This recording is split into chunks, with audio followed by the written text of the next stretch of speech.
আমি আমার লেখা ছোট গল্প দুষ্টু কোকিল এলো অবেলায় পর্ব ৩ পড়ছি।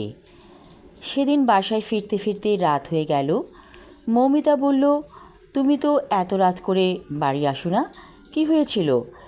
খালেদ হোসেন বলল, জরুরি মিটিং ছিল। গ্রাম থেকে খালেদের বড় চাচা এসেছে। উনি বললেন, শরীর ভালো যাচ্ছে না, চিকিৎসা করাতে এসেছি ঢাকায়। খালেদ হোসেনের একমাত্র সন্তান রুবাব কলেজে পড়ে। সে বলল, বাবা, কলেজ থেকে পিকনিকে যাব চন্দ্রা। খালেদ বলল, যাবে তো ভালো কথা, কোনো সমস্যা নেই, কিন্তু বাবা, পিকনিকের জন্য তো চাঁদা দেওয়া হয়নি। খালেদ হোসেন রুবাবকে ২,০০০ টাকা দিল। বড় চাচা বলল, ছেলেপেলেদের হাতে এত টাকা দিতে নেই, নষ্ট হয়ে যায় সন্তান এতে। খালেদ কিছু বলল না। কাজের বুয়া ইলিশ মাছ ভাজি করেছে, সারা বাড়িতে গন্ধ মৌ মৌ করছে। বড় চাচা বলল, কতদিন ইলিশ খাই না।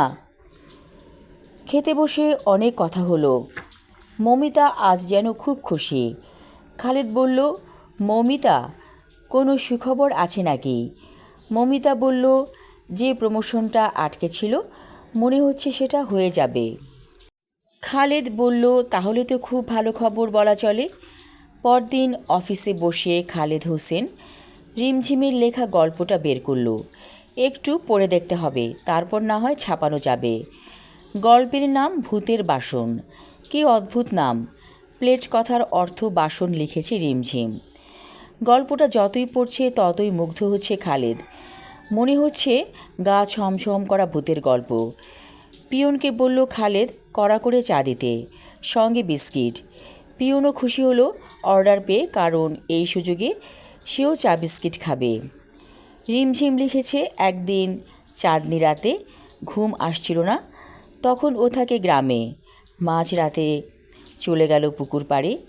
সিঁড়িতে বসে আছে, দেখলো একটা প্লেট ভেসে আসছে ওর দিকে। পানি থেকে প্লেটটা হাতে নিল রিমঝিম। দেখলো বহু পুরনো আমলের বেশ বড় থালা পিতলের। ও প্লেটটাকে নিয়ে বাসায় চলে এলো।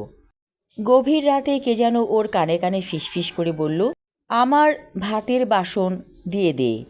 কেন এনেছিস? তোর জীবনে দুর্ভোগ আছে। গ্রামের বাড়িতে একটি ছোট রুমে রিমঝিম শুয়েছিল। কোনো রকমে বলেছিল, আমি এটা পেয়েছি, কেন দিব? আর প্লেটটা তো ভেসে এসেছে আমার কাছেই। এইটুকু পড়ার পর গল্পটা রেখে দিল খালেদ হোসেন। চায়ে চুমুক দিয়ে বলল, মেয়েটাকে যত সহজ সরল মনে হয়েছিল, মনে হচ্ছে তার উল্টো। আমি আমার লেখা ছোট গল্প দুষ্টু কোকিল এলো অবেলায় পর্ব ৩ পড়লাম। পরবর্তী অংশ থাকবে আগামী পর্বে। ধন্যবাদ।